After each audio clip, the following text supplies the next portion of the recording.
What's the meaning of buoyancy?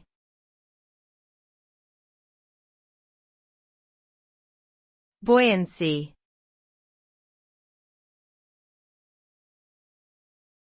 Buoyancy.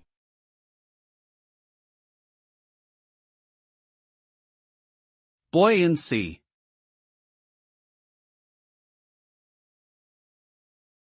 Buoyancy.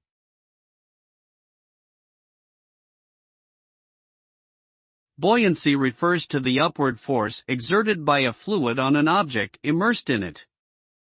This force is equal to the weight of the fluid displaced by the object.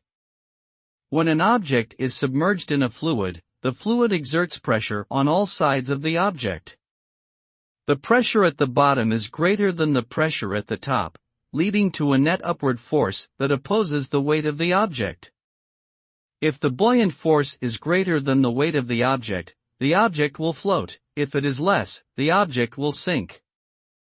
Understanding buoyancy is important for designing ships, submarines, and other underwater structures.